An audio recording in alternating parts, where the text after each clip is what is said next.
hope this is actually recording. It's hard to tell sometimes. So, hello again. It's me, the annoying wonder. I actually wanted to do something different today. I wanted to read to you my favorite children's book. And there's several reasons why I wanted to read this to you. The main one being that parents today don't teach their kids patience. We live in a society of instant gratification, and this is basically a book about patience and believing in yourself. The other reason why I want to do it is because some of the reviews on Amazon, majority of them are what it should be, 5 stars. However, there's a few people on there that are apparently a little bit cuckoo. One woman whined. She's like, "The illustrations are so old-fashioned, and I don't understand it." Lady, the book was published in 1945. I'm trying to figure out, 1945. Of course the illustrations are old-fashioned. And for any of you wondering why the illustrations look so familiar, same guy who drew Harold and the Purple Crayon. Okay? And another person was like, "The ending is too unrealistic." Okay, hold on. Kids book. Kids book. I don't understand what it is with parents today, but I keep meeting parents that say, "Oh, I don't tell my children anything that isn't true, and I don't let my children read fairy tales because they can't have anything fake." Hello, you're idiots. That's the only thing to call you.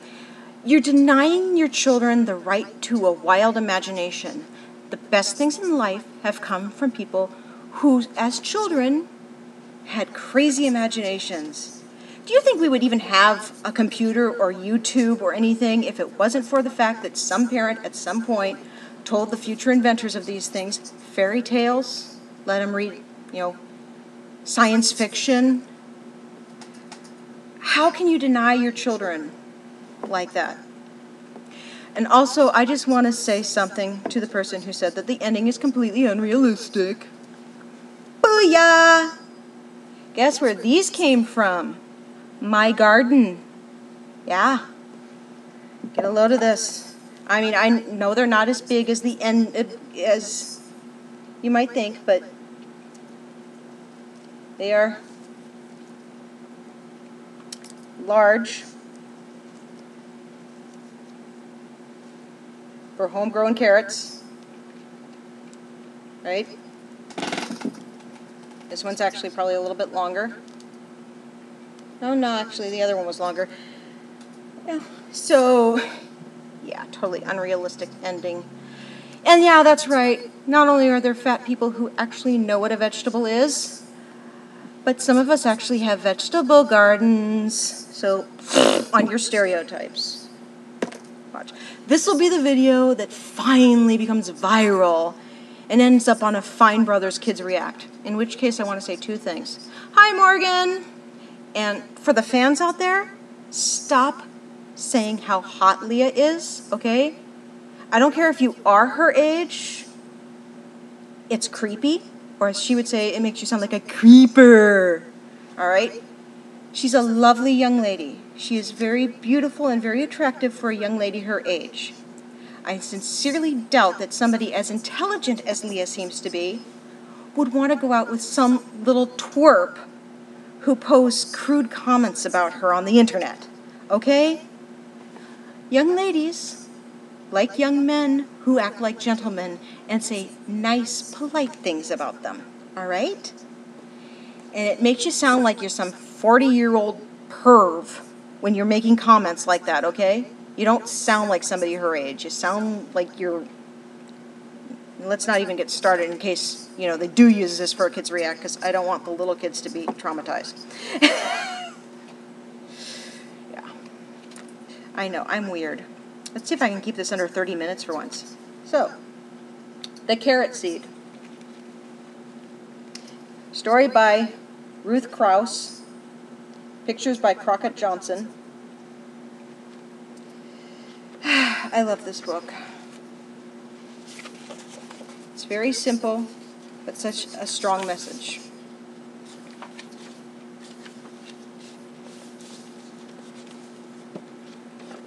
A little boy planted a carrot seed.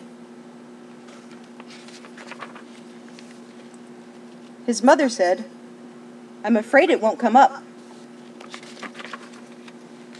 His father said, "I'm afraid it won't come up." And his big brother said, "It won't come up." Every day the little boy pulled up the weeds around the seed and sprinkled the ground with water. But nothing came up. And nothing came up.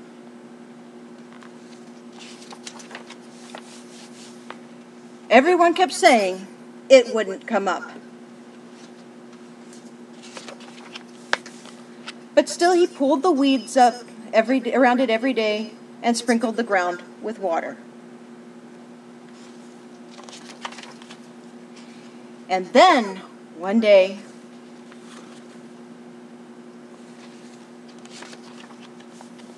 a carrot came up.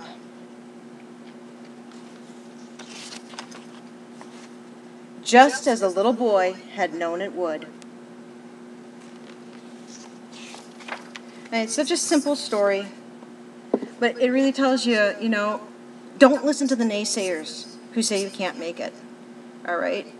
And even if those naysayers are your parents or your teachers or your annoying big brother, you got to have patience and faith in yourself. We live in an instant gratification society anymore, and I admit I'm just as guilty as anybody else. We want our things and we want them now. We want our 15 minutes of fame now. We want our money now. We want to skip ahead in line. I was once at a soup plantation, and my parents, of course, are not only older, but Dad has a bad hip. Mom, of course, had back surgery, and so they're slow. And there was this mother of 2 little kids, and the kids were whining and complaining about how slow my parents were.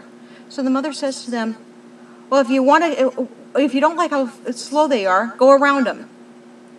No! All right, no! You tell your kids, stop your whining, be patient, and wait your turn.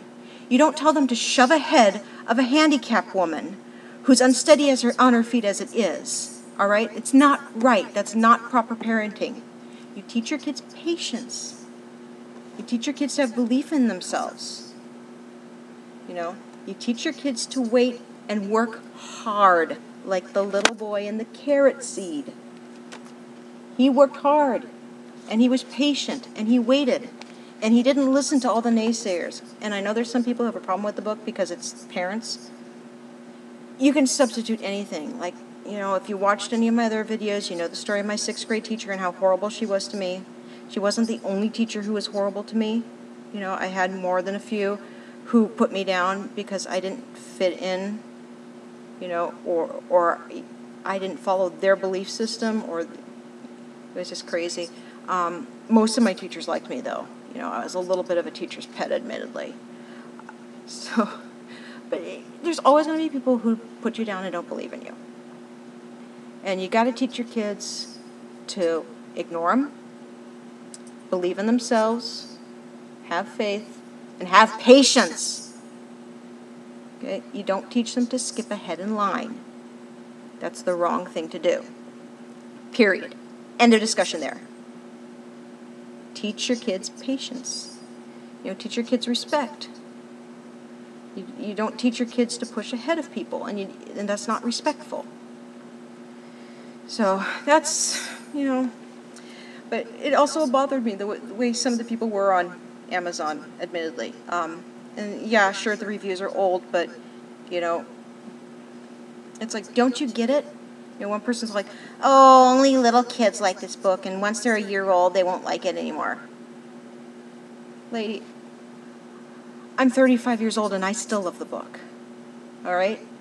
and you're talking to somebody who's not, you know, low on the IQ scale like some people think. I was reading college level books in 5th grade, all right? It's just, you know, if your kid stopped liking the book, maybe there's something wrong with the way you're teaching them. You know, so anyway, that's The Carrot Seed, my favorite children's book. Means more to me now, actually, than it did as a child.